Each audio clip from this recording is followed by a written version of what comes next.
બગદાણાના સેવક નવનીતભાઈ ઉપર જીવલેણ હુમલો થયો એ બાદ ઘણા બધા સવાલો ઉઠ્યા, પરંતુ હવે આ સમગ્ર મામલે આમ આદમી પાર્ટીના નેતા બ્રિજરાજ સોલંકી છે તે નવનીતભાઈને મળવા માટે હોસ્પિટલ પહોંચ્યા છે। તેમના દ્વારા આ સમગ્ર ઘટનાને લઈને શું કહેવામાં આવ્યું છે તેના વિશે વિગતે વાત કરીએ। નમસ્કાર, હું હંસિની અને તમે જોઈ રહ્યા છો નિર્ભય ન્યૂઝ।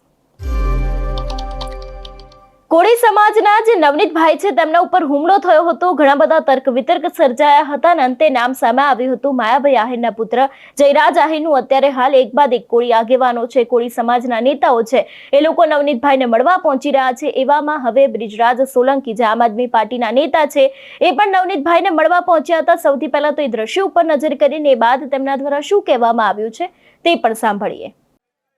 આજે ભાવનગર જિલ્લાના મહુવા તાલુકાના બગદાણા ગામના બગદાણા આશ્રમના સેવક અને કોળી સમાજના આગેવાન એવા નવનીતભાઈ બાલદિયાની હનુમંત હોસ્પિટલ ખાતે સમગ્ર ટીમ સાથે હું મુલાકાત લેવા માટે આવ્યો હતો।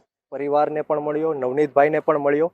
અમારી સાથે તાલાલાના દેવેન્દ્રભાઈ હોય, બોટાદથી અજયભાઈ હોય, રણછોડભાઈ હોય અને સમગ્ર ગુજરાતના અલગ અલગ ખૂણાઓમાંથી આજે સમગ્ર ટીમ અમારી નવનીતભાઈની મુલાકાતે પહોંચી છે।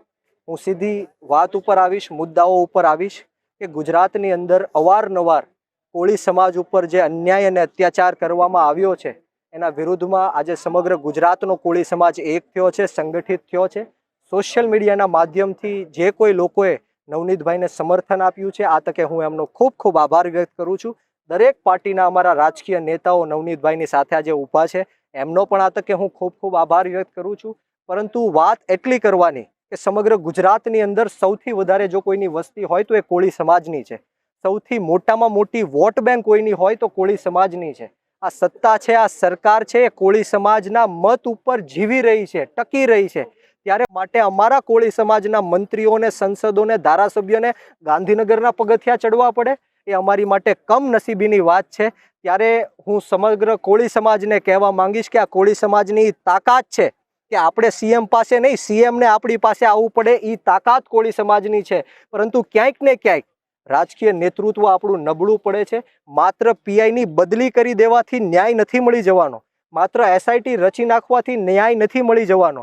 ગુજરાતની અંદર અનેક એવી ઘટનાઓ બની જેમાં એસઆઈટીની સરકાર દ્વારા રચના કરવામાં આવી, પરંતુ આજ દિન સુધી ક્યારેય કોઈને ન્યાય મળ્યો નથી, ક્યારેય કોઈની ઉપર કાર્યવાહી થઈ નથી।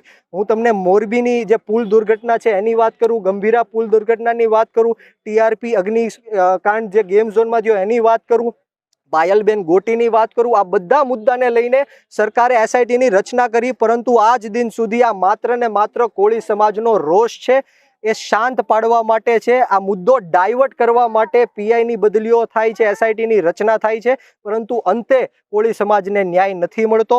પરંતુ આવનારા દિવસોમાં નવનીતભાઈના નેતૃત્વ નીચે જો નવનીતભાઈ કહેશે તો અમારી 14 જાન્યુઆરી પૃથ્વીપતિ સમ્રાટ વીર માંધાતા મહારાજની જન્મ જયંતિ આવે છે। સમગ્ર ગુજરાતની અંદર રેલીઓ, શોભાયાત્રા થાય છે, ત્યારે આખા ગુજરાતમાં બંધ રખાવીને જો નવનીતભાઈ કહેશે તો 14 જાન્યુઆરીએ બગદાણા ખાતે 1 લાખ કોળી સમાજનું મહાસંમેલનનું અમે આયોજન કરશું અને નવનીતભાઈને ન્યાય અપાવીને રહેશું। આ તકે હું સોશિયલ મીડિયાના માધ્યમથી તમામ યુવાનોને કહેવા માંગીશ કે આ જે લડાઈ છે એ કોઈ સામાજિક લડાઈ નથી, આ વ્યક્તિગત લડાઈ છે। આ કોળી સમાજ વર્સિસ આહિર સમાજની લડાઈ નથી। મને 18 વર્ષના યુવાનોના ફોન આવ્યા, એમનું સમર્થન નવનીતભાઈ સાથે છે। આ વ્યક્તિગત લડાઈ છે, આ અસામાજિક તત્વોની સામેની લડાઈ છે। એટલા માટે આપણે સૌએ શાંતિ જાળવવાની છે અને નવનીતભાઈને ન્યાય કઈ રીતના મળે એ જ દિશામાં આગળ વધવાનું છે। એસઆઈટીની રચના કરવામાં આવી, ખૂબ સારી વાત છે, પરંતુ આ તકે હું સરકારને પૂછવા માંગુ છું કે આની પહેલા તમે કેટલી એસઆઈટીની રચનાઓ કરીને એમાંથી કેટલાને ન્યાય મળ્યો છે એનું જે રિઝલ્ટ છે એ બહાર જાહેર કરે, ગુજરાતના લોકો વચ્ચે મૂકે કે તમે કેટલી આજ દિન સુધી એસઆઈટીની રચના કરીને આજ દિન સુધી કેટલાને ન્યાય મળ્યો। એસઆઈટી માત્ર ને માત્ર મુદ્દો ડાયવર્ટ કરવાનું કામ છે, બાકી આજ દિન સુધી અનેકો એસઆઈટીની રચના થઈ। મેં જેમ કીધું એમ કે ગંભીરા પુલની દુર્ઘટનામાં પણ એસઆઈટીની રચના થઈ, પાયલબેન ગોટીના મુદ્દામાં પણ એસઆઈટીની રચના થઈ, ટીઆરપી ગેમ ઝોન અગ્નિકાંડમાં પણ એસઆઈટીની રચના થઈ.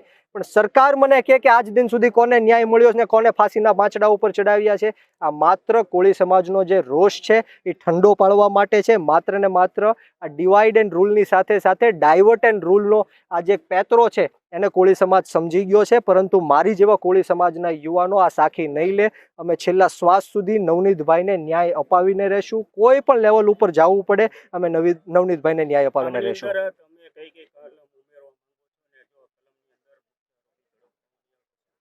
આવનારા દિવસોમાં મેં જેમ કીધું એમ કે 14 જાન્યુઆરીએ વીર માંધાતા મહારાજની અમારી જન્મ જયંતિ આવી છે. તો સમગ્ર ગુજરાતની અંદર અમે વીર માંધાતા મહારાજની જયંતિ ત્યાં બંધ રાખીને બગદાણાની અંદર મોટા પાયે આંદોલન કરીશું, સંમેલન કરીશું અને નવનીતભાઈ માટે ન્યાયની વાત કરીશું.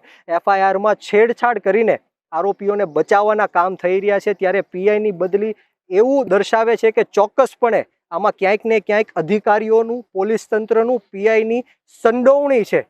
આરોપીઓને છાવરવાના કામ કરે છે. ત્યારે હું આ તકે મીડિયાના માધ્યમથી આપને ખાતરી આપું છું કે કોઈ પણને જો આ બાદબાકી કરવા માંગતા હશે, છાવરવા માંગતા હશે તો અમે થવા નહીં દઈએ. અમે નવનીતભાઈ બાલદિયા માટે છેલ્લા શ્વાસ સુધી લડાઈ લડવાના મૂડમાં છીએ. જે રીતે અત્યારે હાલ બ્રિજરાજ સોલંકી આ સમગ્ર મામલે આક્રમક જોવા મળી રહ્યા છે. કોળી સમાજ ક્યાંક ને ક્યાંક છેલ્લા ઘણા સમયથી આ વાતને લઈને રોષે ભરાયો છે. કહેવામાં આવી રહ્યું છે કે હવે આ ઘટનાની અંદર તે લોકોને ન્યાય જોઈએ છે. ત્યારે બ્રિજરાજ સોલંકીને પણ કહેવામાં આવે છે કે આ ઘટના છેલ્લા ઘણા સમયથી ચર્ચામાં આવી છે. આજે જ્યારે તમને અહીંયા આવવાનો સમય મળ્યો છે ત્યારે અત્યાર સુધી તમે ક્યાં હતા એ પણ એક મહત્વનો સવાલ છે. અને ખાસ કરીને હવે જોવાનું રહેશે કે આ સમગ્ર મામલાને લઈને કયો નવો ખુલાસો સામે આવે છે અને ખરેખર પોલીસ તપાસમાં શું બહાર આવે છે. તમારું શું માનવું છે આ વિષયને લઈને અમને કમેન્ટ કરીને ચોક્કસ જણાવજો. તેની સાથે અમારી ચેનલ નિર્ભય ન્યૂઝને લાઇક, શેર અને સબસ્ક્રાઇબ કરવાનું ભૂલશો નહીં. નમસ્કાર.